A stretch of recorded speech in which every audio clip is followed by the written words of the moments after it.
Spiz is absent with notice. Woodward Here. is here as ex officio. Johnson? Present. Mr. Chair, you have a quorum. Thank you so much. Everyone please rise. Could I ask Commissioner Joliet to lead us in the Pledge of Allegiance? I pledge allegiance to the flag of the United States of America and to the republic for which it stands, one nation, under God, indivisible, with liberty and justice for all. Thank you so much, everyone. All right, let's look at the minutes. Anyone have any comments or questions, concerns? Otherwise, I would entertain a motion to approve the minutes. Commissioner? Jackson? I'll support. Thank you very much. All in favor of approving the minutes? Aye. Aye. The minutes have been approved. All right, now we'll move on to the regular agenda. If you did not refresh, oh, no? Approval of the agenda. Oh, thank you very much. We've got to approve the agenda. I would entertain a motion to approve the agenda. Thank you very much, Commissioner Jackson, seconded by Commissioner Loops. All in favor of approving the agenda? Aye. Aye. Awesome. So first on the agenda now, right? Yep, okay.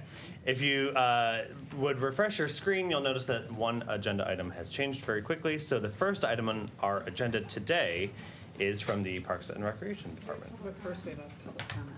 I'm so sorry. I am new to this. As of 2 minutes ago. Please. Doing fine. Do you open public comment? I do need to open public comment. If there's anyone from the public who wishes to address us right now on items related to the agenda, please come forward. Seeing none, I will close that public comment. Thank you very much. No problem. So, we've got Melissa Prowse giving testimony on a grant application to the Michigan Natural Resources Trust Fund for the acquisition of 71.17 acres of land in Troy. all right, what is going on here?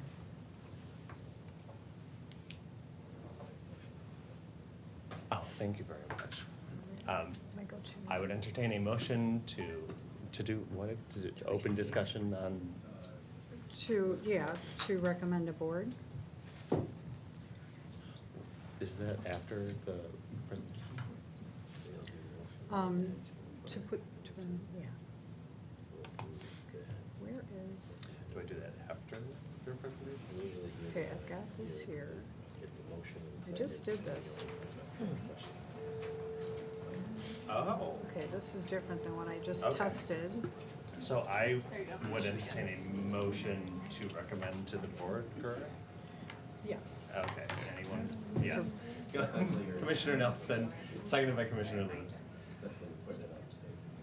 Got it, okay. And then do I need another motion for discussion? Or No. Okay, so please. So now we're ready. Good morning. Good morning. I'm joined this morning by Chris Bunch, who's the director of the Six Rivers Land Conservancy, who is our partner in this project. This is sort of a shortened version of the presentation that we gave at our public hearing last week that was held at the Parks Commission for this project. So I know you guys have a busy agenda today, so I might fly through it a little quickly, but feel free to stop me if you have any questions. So if you're not familiar with the location of the Turtle Woods property, it is in Troy. You can kind of see here where it is on the map in relation to the rest of the parks that we have within the county. So it's in a really great area for us. Zooming in a little bit so you can see kind of exactly where the property is. So Turtle Woods is 69.5 acres. We're looking at some additional acreage for parking, which is why the number is a little bit higher than that. But this is the property as outlined in blue. It's just north of Square Lake between John R. and DeQuinder. And if we zoom in a little bit more, you can see there was a portion of the property that the Troy School District did sell to Robertson Homes. So that development is what you see down in the lower left-hand corner there, and that comes into play when we talk a little bit about the parking options. So history of Turtle Woods, it was purchased in the 60s as a potential school expansion site for the Troy Public Schools. They determined a few years back that they no longer are going to need that for a school site. but it has become, over the years, it has become an important piece of property to the school district and to the residents of Troy, who have been using it as a nature preserve, even though the Troy School District has never really managed it as such. It's been a property that we've had our eyes on for a very long time. I know Six Rivers has as well. And it has been used, like I said, by the residents as a nature preserve, even though it hasn't really been managed that way. So again, it's 69.5 acres. The property was owned by the Troy School District. There is a purchase agreement that has been signed between Troy School District and Six Rivers Land Conservancy. So Six Rivers' role in this process is essentially holding the property for us until we can get the funding from the Michigan Natural Resources Trust Fund, which is what this grant application is today. There's some stipulations on that funding where you can't buy property with trust fund dollars that's already publicly held. So the school district is considered a public entity, so we can't buy it directly from them. So in situations like this, Six Rivers is able to kind of come in, be that intermediary, hold the property for us until we can get the funding to acquire it. So right now, that purchase agreement is assignable to Oakland County. So if and when we get the grant funding, they would assign it to us and it would become a county park.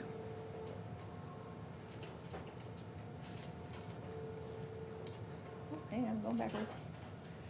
And just a little bit of, why we think this aligns so nicely with our new vision and mission that you saw when we presented the new 5-year Parks and Recreation Master Plan. Our vision is all about access. It's about creating places to relax, be active, socialize, and connect with nature. And this is a beautiful natural piece of property. And again, just the alignment with our mission, which talks about preserving open space, being good stewards of the environment, and helping people be healthier, as well as building more resilient communities. So what this potential property could do for us is it would create a new Oakland County park within a 15-minute drive of about 300,000 residents. So this is obviously a very populated area of the county, which is why we're excited to have this piece of property here. We are looking at developing, or we're in the process of developing, a new nature preserve model for some of our parks that are, more rustic and kind of function as nature preserves now, but we're looking at rebranding some of those and, having a slightly different management style for those, and this would potentially become the first one that we would operate as a nature preserve. I'm going to turn it over to Chris, actually, to talk a little bit about, why this is such an important piece of green space. Sure. So thank you very much. We're really, really excited to be working with you guys on this. We've been working on this since long before I came on staff at Six Rivers. We've got newsletter articles and pictures from back in 1990. So we've been on this for a while. And what's really exciting, and part of the reason we call it Turtle Woods, is that there were noted populations of spotted turtles on there, which are a threatened species in Michigan. It also has the my colleagues, my staff members, the nature nerds, will argue about whether or not it can actually be Lake Plain Prairie, because it's west of DeQuinder, so it can't be Lake Plain Prairie. That only happens on the east side of DeQuinder. And I'm like, oh God, settle down, guys. But there's big chunks of forested wetland on there. About, I think, 43 acres are wetland. And it's mature forested wetland, so that's very rare.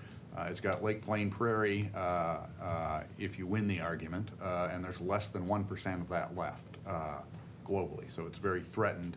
So this has some really cool natural features, some really rare and discrete and distinct natural features, and it's one of the largest undeveloped tracts remaining in the region. And it's got a whole set of trails in there. I was just telling Melissa, I think we'll probably do a stewardship day there this spring where we get some people out there and open them up and clean them up a little bit. Even though the school never actively managed it as a natural area, they had classes that did a lot of work out there. So the environmental science class did a lot of species identification, a little bit of restoration work on a chunk of the prairie. So they have some history of utilizing that property. And the signs, I think, were put up by Boy Scout, Eagle Scout project. There's some bridges in there, so it's got a long history in the community. One of the things that we're very excited about is the presentation we're going to do for the Trust Fund Board, because anytime we're in that community, we get lots and lots of people coming to us telling us their history on that property. And so after we did the public hearing after we did the open house at Evanswood Church? Evanswood Church, the next morning, one of my office mates came in from the other end of the building, who is a Troy resident, and spent 20 minutes telling me her history with that property and the history of the community, that's led us to probably going to do a partnership with the AV class at Troy High to do a presentation for the trust fund board. And again, it's such an opportunity to tell a story of an iconic property in a community. So we're really excited to see this get protected, not only for its natural values, but also for its community value. And I'll just finish by saying the water quality piece, which I think is what Melissa wanted me to talk about, is really, really important. We just created a GIS tool that calculates water quality outputs of land that we protect, what impacts we prevent, and I don't remember what the numbers are for this property, but clearly we will prevent significant amounts of pollution entering tributaries to the Clinton River by keeping this property natural. If the whole thing were developed with lawns and rooftops and asphalt, you would have a tremendous amount of runoff, which would significantly increase nitrogen, phosphorus, sediment, and so forth. So we think preserving this is critical for the community, for the overall ecological systems, for water quality, and we're really excited to be working with you guys on this. Thank you and good night. So in addition to all the natural resource benefits, there's obviously also some recreation benefits as well. So, you know, sort of the theme of these nature preserves that we're talking about is to provide places for the quiet enjoyment of nature. So that's, you know, that's what we want people to be able to experience there. So the only development we'll likely do at this site would be additional trails. No, you know, nothing else would go in here. Again, creating spaces to relax and unwind, view wildlife. Our naturalists and our interpreters are very excited to get out here and start telling people, you know, the importance of this property and leading hikes out there, and then trail development, like I said. So the one challenge with this project, which we are still actively working on, is parking. So you can see that it's essentially a landlocked parcel, except for off of Evanswood Road, although the area off of Evanswood Road is so wet that it's not really accessible or usable for a parking lot. We do have the Robertson Brothers development. In order for them to put that in, they were required to put in 13 parking spaces that people can use to access this property. So that's great. There's some built-in parking that'll, you know, be available right away, and that parking will essentially be right in this area. But 13 parking spaces is not enough for a county park. So we have been trying to figure out where we're going to be able to park people, and we have a couple of options that we're working on. Essentially the area that's circled down here in blue. Oops, sorry, keep going the wrong way. So this zooms in on that area. You can see the Robertson Brothers development and where their parking is. But we've been looking at private residence along Square Lake Road here, and then talking with Evanswood Church as well about creating additional access. What we're applying to the trust fund for is the acquisition of that residential property and turning that into a parking lot to access the property. We are still talking to the church, and there may be some options there. But we need long-term, secure, permanent parking. So we're a little leery of doing some sort of lease or agreement that might change over time. For us, being able to acquire a piece, build a parking lot that's ours, is kind of the primary goal. So this is just a little sketch that Giffords did up for us. We could fit probably about 40 to 48 parking spaces in there, which would be perfect. Enough room to turn a bus around for field trips and things like that. Enough space to put in a small restroom facility, and maybe, you know, in the future, a small, like, little nature playground off the parking lot, something like that. So we are putting in the application $700,000 to purchase this piece of property. The owners are interested. They are potentially looking to move in the near future, so we're still working on an actual timeline and an agreement, but that's what we're applying for. If that falls through, there are some other options with the church. They are interested in selling us potentially just that little western strip that you see that has the W on it. We could fit parking on there. It wouldn't likely be nearly enough, but it would work. So we have some backup options. This just shows the drive time radius. We like to see how many people are within that 15-minute drive time, which is about 300,000 people. If you go out to a 30-minute drive time, that's about 1.5 million people. It's a little hard to see. So this is the breakdown of what we are applying for to the Michigan Natural Resources Trust Fund. The grant application is for, hold on, let me just make sure that my numbers are right here. Yeah, okay. So the application is for the 3,247,500. We are looking at putting in about $300,000 in cash match to the project, mostly for the cash match to purchase the parking. The nice thing about this project is that the school district is so interested in seeing this preserved and seeing this partnership go forward that they are donating 25% of the value of the Turtle Woods property toward the project. So essentially, we don't have to come up with any cash match to purchase the Turtle Woods portion because they are making that donation, which is about $940,000. So our cash match really is just to get that parking piece so that we can get people in and out of the property. Just a little bit more information on, our costs that we might incur once we acquire the property. Parking lot construction, access, boardwalk and trails. The area north of the parking area is very wet, so we'll need a little bit of money spent to get in there. Modular restrooms in the future, potentially larger trail improvement or natural resource stewardship projects, but we would be looking for additional grant funding for a lot of that. And then just a general idea of the operating budget. As a nature preserve, it's a relatively small annual operating budget. The goal there is mostly to keep the parking lot open and keep the trails clear, keep the trash picked up. So it's not adding a huge amount of annual expenses to our budget. And the timeline, we did have an open house back in February. The public hearing was at last week's Parks Commission meeting. We're moving through the Board of Commissioners approval process now. The application is due April 1st. As Chris mentioned, we are going to present to the Trust Fund Board in June. We would expect an award announcement in December. And then this is where it takes a little bit longer than everybody usually anticipates, but we wouldn't get those project agreements until the spring, executed in the summer, and hopefully closing on the property by next fall. So that's kind of the timeline that we're shooting for. There is always the chance that we would not get this grant. So we also know that Six Rivers is willing to kind of hold on to the property for us so that we could, if it didn't work out this year, we could apply again next year and kind of make another run at it, because it all depends on who else is applying and how much funding is available. These are just some pictures from the open house that we had. I've been here for about 15 years, and it was the busiest open house that we have ever held. We had, I think, between 50 and 60 folks show up. Everybody very supportive, very interested in knowing what we were doing, wanting to know how they can get to the property. I think some folks went out and did a little hike on it after the meeting, which was great. So again, just really well received. People are really excited about it. We now have a huge email list of people that want to be kept in the loop as we go forward.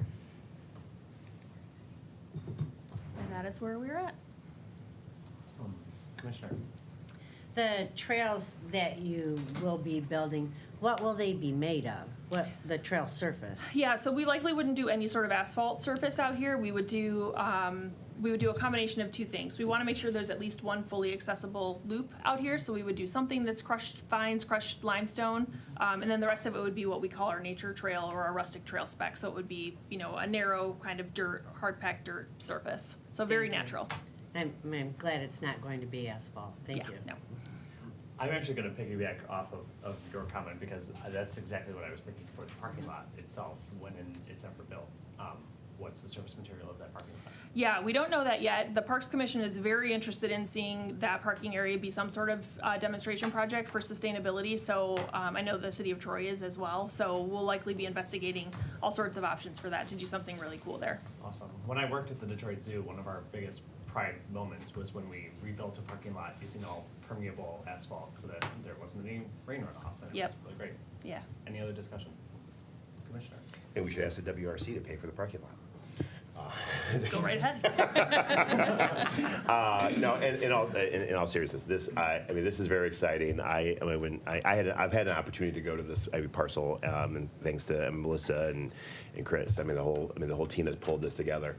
It is truly remarkable. You are in an area fairly densely populated. Once you get just a little way inside, you are in the woods, and that experience. And Chris educated me all about Great Plains pastures, and I think it's also something worth talking about. And I'm glad that our Parks Commission's in a place that has the resources because of the increased millage to help make this happen.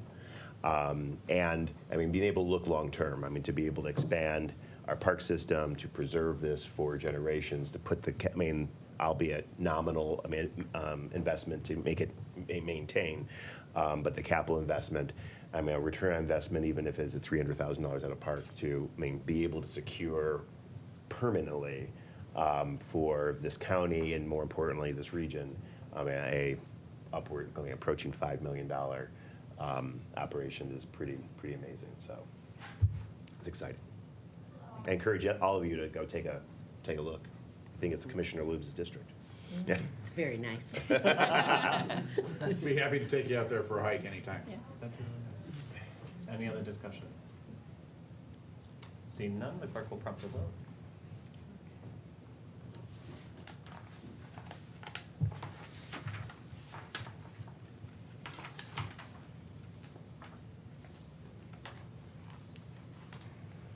Mr. Chair, you have 7 yeas, 0 nays. Perfect. Thank you very much, everyone. Thank you both. Thank you. The chair would entertain a motion to approve and open for discussion the item C, well, I guess now it's item B. The extension of certified eligible list for the sheriff's office. Yes, Commissioner Hoffman, and seconded by Commissioner Lutz. Thank you so much for coming up. Welcome. Good morning. Good morning. My name is Ariane Fountain, and I am the Supervisor of Recruitment here at the Human Resources Department. And I am here to request an extension for 2 eligibility lists. The first one would be the Deputy 1 eligibility list and the Deputy 2 Road Patrol eligibility list. There are a few reasons of why we would like to request an extension.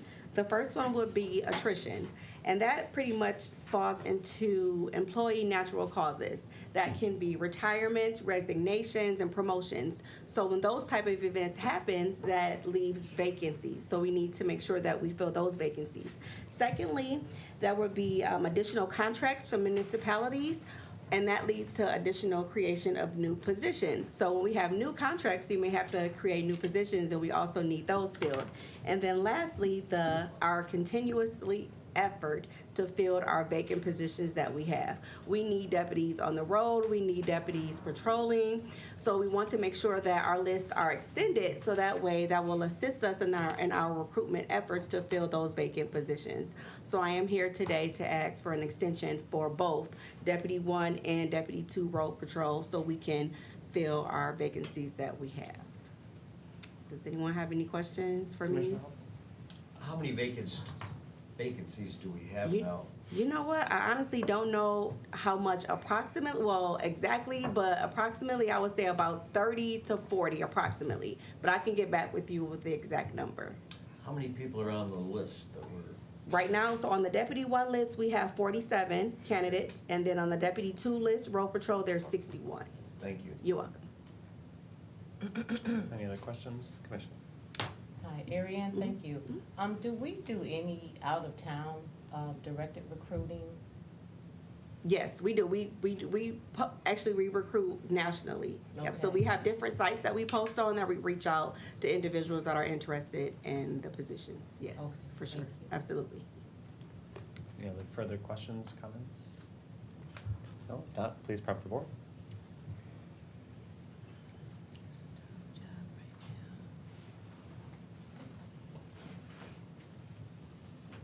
Mr. Chair, you have 7 yeas, 0 nays. Awesome, thank you very much. Thank you very much. I'd like to entertain a motion to recommend to the board and open for discussion. Item C, Department of Public Communications reorganization and creation of positions in the Department of Public Communications. Commissioner Loops, and seconded by Commissioner Joliet. Is your hand up? Oh, sorry. Yeah, okay. Thank you very much. Good morning, Commissioners. Good morning. Good to see you all. Happy State of the County Day, too, by the way. Hope to see all of you there tonight. So I appreciate the opportunity to talk to you this morning about the resolution that you have that does a couple of things with the Department of Public Communications. Number one, we're asking to transfer 5 positions internally. We've kind of realigned our department around 3 areas. It's creative operations, written content, and planning and project management. So we'd like to kind of shift a couple of positions that we currently have of existing staff internally so that we can fill the roles that we need to fill in that realignment. The second piece is the creation of 3 new positions where we would be bringing contracted services in-house. We have a long-term need for two graphic design positions and 1 digital marketing position, which produces written content for us for the web. And right now, those services are provided by Intech contractors. We believe for long-term recruitment and retention, it's better because we're gonna have an ongoing need for these services to have those brought fully in-house. We can pay for that within the existing Department of Public Communications budget. I think that's outlined there in the resolution from our contracted services, professional services lines, and a little bit from our advertising line. So we're not here to ask for more money to do this. We can do this within the existing budget, but we're requesting the creation of those 3 positions so that we can try to bring those services in-house with the rest of our team. I'm happy Questions, to comments? Take any questions? Commissioner Lewis? Is our new person overseeing the Oakland Aging fall under public communications? He does, yeah. So, but he's in our community engagement team that's not affected by A any of different this here. team. Yes, exactly. Okay, So thank he's you. in the community engagement. Thank team. you. Yeah, exactly. Where I was going with that, if he was under there, is perhaps he might need a staff person soon or eventually to assist him with his goals. So Commissioner, you and I should, yes, we actually completely agree with that. And but that's something I think that we'd like to have that conversation around the budget process when we get there for the next fiscal year's budget. Thank you. But yeah, that's something that we definitely feel like we have a need for. Any other questions, comments? Oh, Commissioner? Thank you. The director of this department, I know, like, you know, when this was initiated originally, it was a very robust outlay of information for us. And I've heard that the person at the top has changed, and I don't know if that person has come before us. So the Of the direct, actually, communication, of the Department of Public Communications. yeah, the director left before I started. Yes. We have not replaced the director, and actually, what we wanted to do was do this realignment of the functions of the department a little bit before we brought on a new director, so that we were making those kind of decisions before we didn't want somebody else coming in brand new to feel like they were the person who had to kind of figure out how to realign the department. So actually, we intend to kind of go out to market and try to recruit a new director of public communications very soon. Okay, so we need to watch for that. 100%. As well as, I guess with early transition and realignment in this area, have we set metrics or anything up to measure what has been done thus far? Because like I said, it was a very robust entree into this and money put for this function within the county. Sure. So, so actually, the department is working on its as part of the strategic goals that we have key performance indicators for all of our Yes, departments. yes. This department is currently in the process of developing those KPIs, and so we'd be happy to present those to you when they're done. So, but that should happen over the next couple of months. Okay, last quick question about this. In regards to public communications, we have a lot of different departments under the Oakland County umbrella. And this department's actions, functions, it mainly is to serve the executive level? Or do the departments get to make use of these people? And there's a reason why I'm asking, and I'll tell you. Do you want me to answer before you tell Yes, me? Or do you? please. Okay. Yeah. So sure. So yes. In short, the answer is different departments can make use of the Department of Public Communications, and frankly, they do. I mean, I think one recent example is, I believe it was our team on the Department of Communications that did the video for the Youth in Government Day, that I believe is a Board of Commissioners program. The department helps develop the sheriff's annual report. For example, they're working with the clerk on their report for CVTs. So, as well as, of course, the departments that fall directly under the executive office. So yes, everybody Okay. can make use of that. And quickly, the reason why I was asking, and I'm going back to COVID, and at the onset of COVID, there was a large disparity in deaths among African Americans because of and this is one word I can never say, comorbidities, somebody help me. Comorbidity. Comorbidities. Morbidity. Morbidity. And we have a a very strong health department that operates in the South End and in Pontiac. And I just think that we need to do more promoting of what we do to really service that medical community that suffers higher comorbidities like diabetes and kidney failure. I mean, there's so many dialysis clinics on the South End you guys would not believe. High blood pressure and things like that. So if we want to partner with health and this department, we could do that to maybe help promote those activities that we offer medically in our county. We absolutely could do that. I will note the health department is one that did maintain its own communication staff, see. along with economic development has its own communication staff. However, having said that, I mean, the Department of Public Communications kind of stands ready to work in partnership with those departments to kind of help amplify Yes. those efforts. So, and they're part of, we do weekly meetings of the DPC leadership that involves folks from both of those departments, so that we're all aware of what everybody's working on, and so that we can talk about areas to collaborate. So, Commissioner, if there are things that you'd like to see happen, please come talk to us about it. We'd be happy to. Thank you, Mr. Isaac. Commissioner Osborne? Thank you. So while there's no budget implication for the creation and the reorganization of these positions presently, is it anticipated that there's going to be an impact on the budget upon hiring the Director of Public Communications? No, I mean, that's a budgeted position So it that is still just a- is simply unfilled, and we're not currently spending the money. So no, there wouldn't be any impact on that when we hire somebody. Thank you. Any other comments, questions, concerns? Commissioner? Yeah, I just want to weigh in with Commissioner Jackson's comments. Newer members might not remember this, but when there was a decision of whether where this function and role would exist, and did it exist as a subset of another department, and ultimately we landed on creating this other thing. And while some other departments do have maybe their own communications piece, I think it maybe is a question over the budget process, over time, with the economies of scale of a dedicated public communication office allows us to scale up and reach more people. But I think you bring up a great point around that the way that we communicate, that needs to be able to be received by the target audience of that communication. And in some cases, it is the words used for communication. Sometimes, it's different languages. Sometimes, it's the images and all other types of things.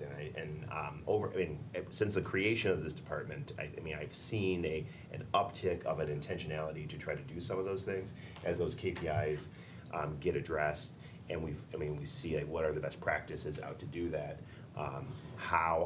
If individual departments are running things that make certain that whatever that standard is being applied uniformly, how do we bulk up to increase the reach of that communication? Just given the amount of resources and the amount of activity that our county is doing, a communication strategy needs to be developed and implemented, and we all need to participate to the extent possible. And so I'm looking forward. I remember that Chief Deputy Chambers and I had talked about in the past, how do you monetize the value? So if a department is using this, how do we track it? What's the full communication need that exists? And then figure out to make certain that how is that aligning in our budget, and is there a more efficient way to do that frees up capital that can go into the direct push out of message. Thank you. Very supportive of this. My only question, pardon my ignorance, where physically is this department, and where physically would those new transfers or new hires be? Sure, they're currently in the in the executive office building. So that's the staff is in that building. So. Okay. And even with reorganization? Even with reorganization and realignment, we absolutely have the space to have those folks there. Awesome. Anything else? Fantastic. No? The clerk will open the board.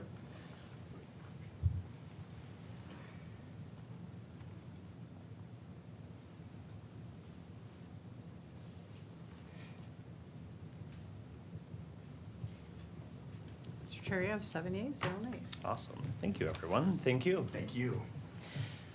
I would entertain a motion to recommend to the board item number D, Executive Office adopting Juneteenth, June 19th, as an official Oakland County government holiday.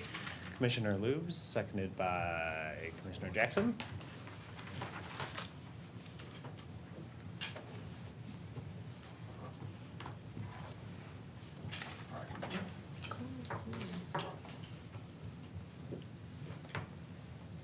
Thank you. And we've got Harry Weaver. Harry? Yes, good Welcome. morning. Good morning. Commissioners. Morning. I have not been here in a while since I first started. So thank you for having me. What you have in front of you is a resolution to adopt Juneteenth as an official holiday in the county. And I don't have a lot to say about it other than I think that we can unanimously agree that the slavery era in America was a very ugly time in American history. And likewise, with that in mind, the observance of the legal ending of that horrible practice, again, being observed and celebrated is certainly worth consideration that this resolution details. Commissioner Lubes. I thought we did this last year, made it a holiday, so. So I think there was some no, there conversation was about it some. last year, but it did not officially take place. I can address that. Sure. So last year, and actually we have a report here too, so they can also, tell it, but I'll tell my version. An order from the Supreme Court comes down weeks before Juneteenth declaring, the court's observing Juneteenth, which is one thing. And then shut down, where the courts would be ordered to be off and not in operation. Well, there's an intersection. We've got a bunch of clerk staff that intersects with the court office, like, well, what does that mean there? And if this is happening, how do we do other things? And so what we did, we agreed to create it, for this one time to figure out, how is this gonna work? How it relates to everything from labor contracts, to policy, to funding, to structurally address it. And so that's what this attempt is. But that, last year, we did it, and we rammed it through, and I think it was like we approved it a couple weeks before it actually happened. And this is to permanently make it an observed, recognized county holiday. Thank you. Thank you. So I fully support recognizing this, and as it did happen last year, and this seems to me to be a matter of fiscally appropriating it. My question is the fiscal impact in that, has the executive team reached out to the state, do you know, to see if there's funding coming down from this?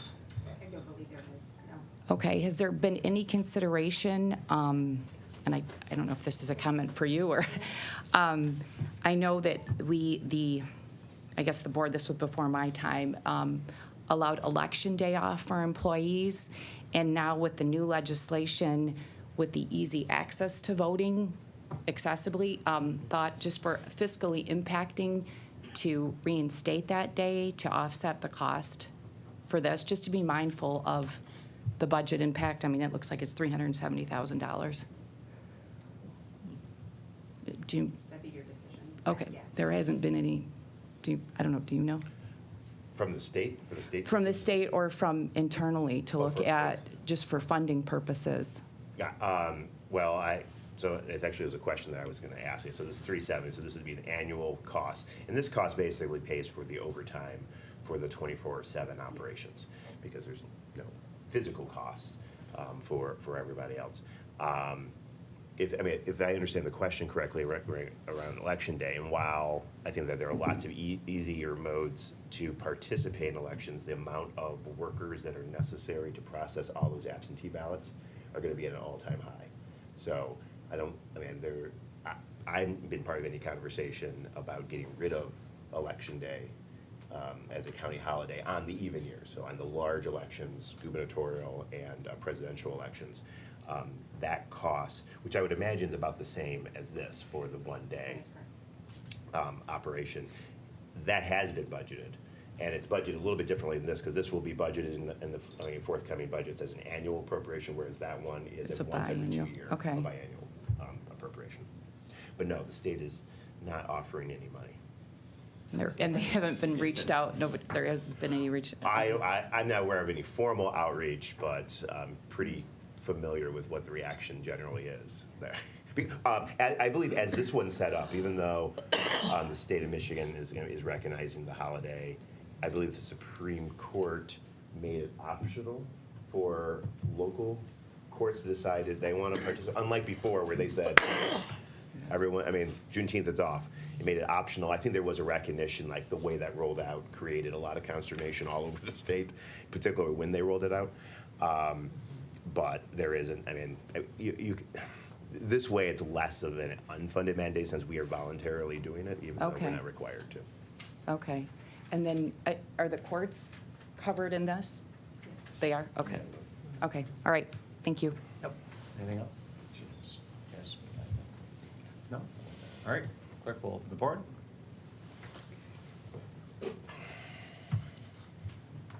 Thank you. Thank you. Well, Thank you. Mr. Chair, you have 7 yeas, 0 nays. Oh, I love it. Thank you all very much, and thank you. Thank you. Excuse me. The chair would entertain a motion to, what are we doing with this one? Recommend and forward to finance. Item E, Human Resources Fiscal Years 22, 23, 24 Supplemental Collective Bargaining Agreements for employees represented by the UAW Local 889, representing Water Resources Commissioner, non-supervisory employees. That is a long title. Anyway, Commissioner Lutz, seconded by Commissioner Hoffman.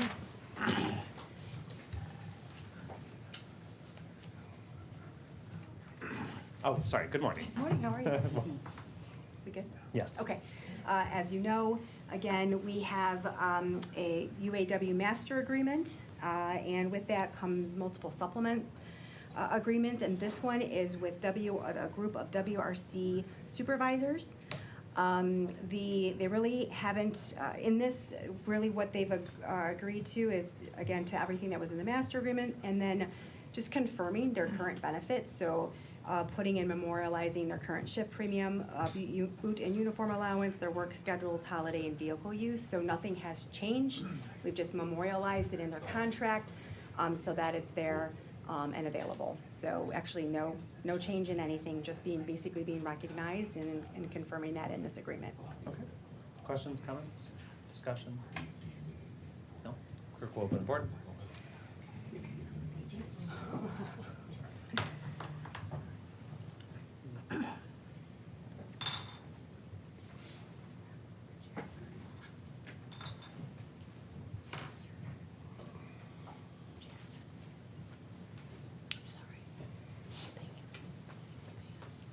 Mr. Chair, you have 7 yeas, 0 nays. Thank you very much, Madam Clerk. Chair would entertain a motion to recommend and forward to finance item F, Human Resources, oh God, big breath. I know it's long. Amendment to the supplemental collective bargaining agreement to the UAW Local 889 representing supervisory and non-supervisory classifications of the Circuit Court Jury Office. I have a motion. I'd like to move both F and G because they're both Can I do the that? same. Yes, you can. Okay. Because I said so. No, because they're both the same. They It's are. just language going from the word county to call the county the employer. Yeah, okay, if I can do that, can I make that motion?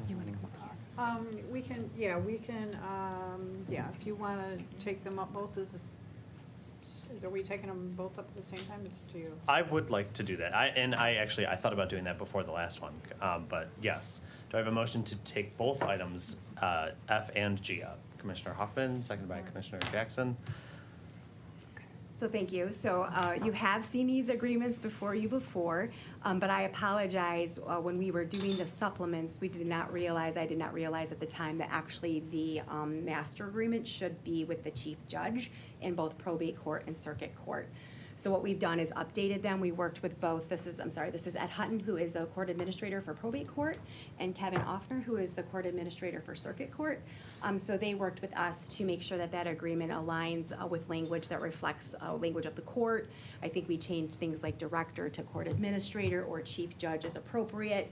But nothing changed from the supplement that was agreed upon last time. So it's really just memorializing that those employees in that agreement is with each chief judge respectively with probate and circuit court.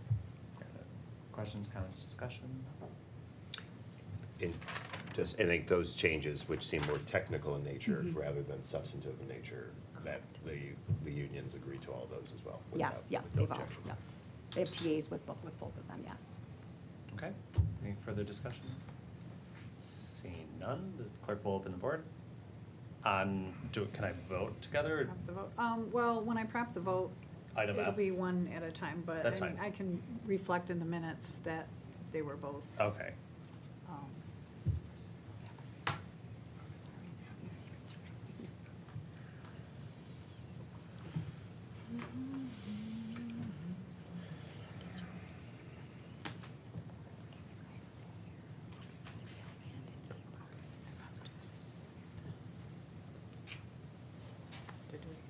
That's fine.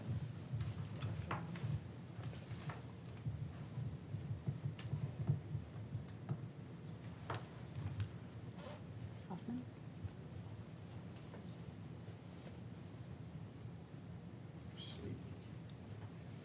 Mr. Chair, you have 7 yeas and 0 nays on items 8F, or 8F and 8G. Awesome. Thank you so much. Thank you. Thanks. Moving on, the chair would look forward to a recommendation. Oh, God, I cannot speak. I would love a motion to report to the board. Item. This one will probably be discussion since it's, I need to know what you're gonna do. Okay. What your motion was. Please, go ahead. Do you wanna? Sure. Okay, could I have a motion to discuss item H? Yes, Commissioner Jackson, supported by Commissioner Joliet, Vice Chair Joliet. It's trying to get everything right. Thank you very much. Okay. You ready? Ready. Okay, Amy with Board of Commissioner staff, so just to give you guys a quick recap, a couple meetings ago, we were looking for an appointment for a specific individual. If we did not receive an application from that individual, we were gonna open the appointment up to the public. Because of the statute requirements, we were looking to fulfill specifically a mental health provider position. The applications we received did not necessarily meet that criteria, but Pam did some great digging into our current board members and discovered that one of our applicants that is listed as a general public member is also a mental health provider. At the time, we didn't have her application that she was appointed, but knowing that now that she is a mental health provider, we can amend her appointment to be the mental health provider, and you guys can proceed with the applications that we've submitted with this packet, which is for general public and one individual who said he was a mental health provider. There was just some questions around that because his employment was left vacant. So what you guys can do today is we're gonna propose to amend the appointment of Dr. Giles, I believe, yeah, Dr. Yolanda Giles from general public to mental health provider. And then you guys can decide if you'd like to appoint one of the applications that we received or if you would like to pursue interviews at the next meeting. Okay, discussion, Commissioner Loops. I'd like to pursue interviews. There are 3, so that's reasonable and workable for us to interview. I'll support that.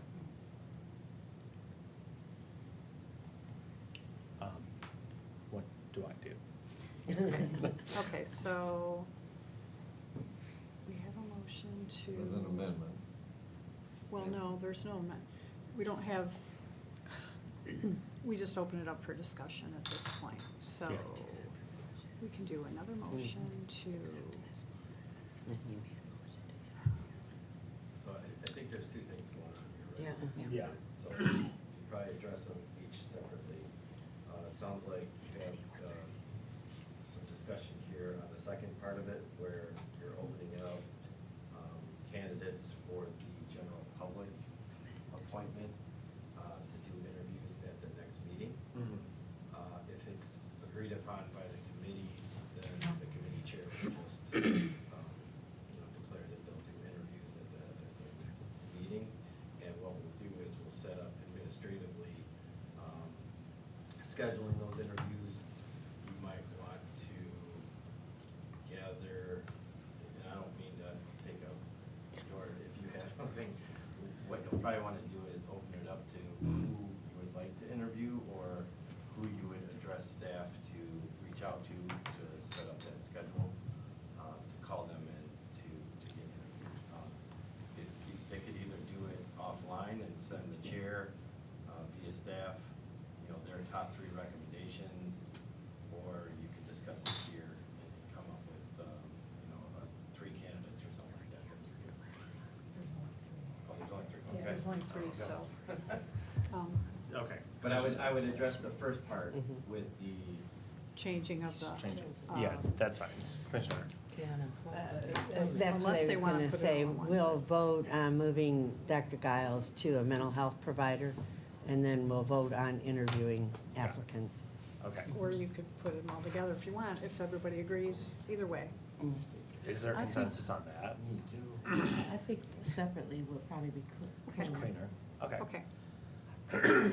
So I'd like to put forth a motion for amending the employment and changing the category for Dr. Yolanda Giles. So second by Commissioner Nelson. From the vote on that one. Okay.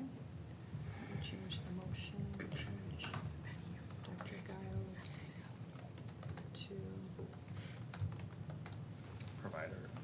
mental health provider. Ms. Jackson, Nyson.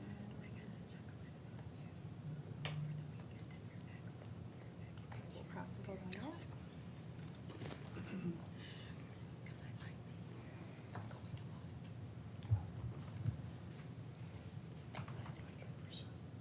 Mr. Chair, you have 7 yeas, 0 nays. Awesome. Thank you all very much. And secondary motions. Would be The motion would be to, do you need another motion? So now you want to Interview. open up discussion for interviewing at the next meeting? Yes. And all candidates, there's three applicants. Yes. And was this to authorize staff to do the interviewing? No. No. Oh, we We- Direct we've them to set it up. schedule. Yes. Oh. We'll set up the schedule for next. I will just take the motions. Yeah. Okay. I'll make a motion to open up schedule the interviews to happen for the next LAGO meeting. Okay. Support. Awesome. Okay. Point of clarification, Oh, this is sure. for the general public position, right? Correct. Okay. Correct.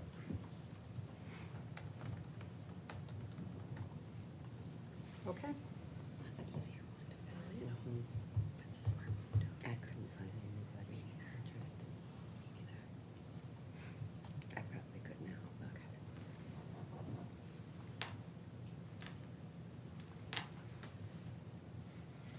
Well, I know people are just so busy.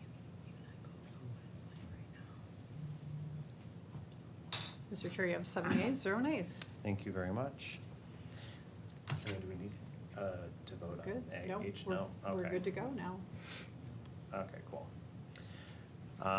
Motion to open discussion on item I, Board of Commissioners Job Evaluation Review Panel. Vice Chair Joliet, seconded by Commissioner Loops. Sorry, I can give you guys a little bit of background on this one.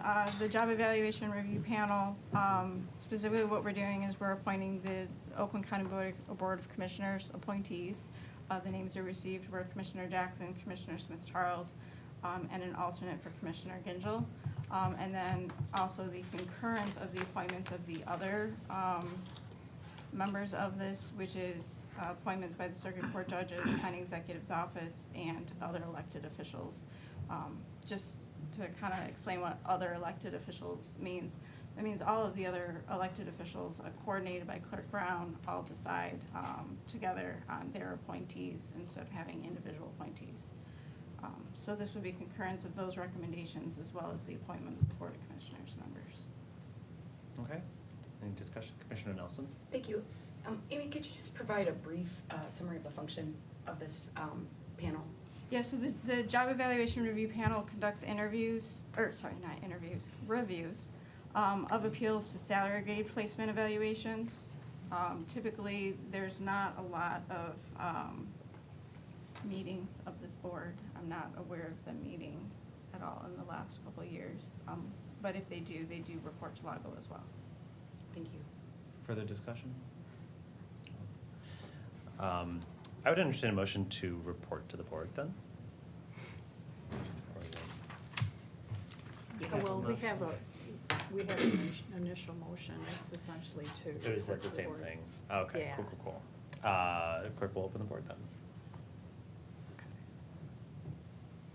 To recommend the appointments.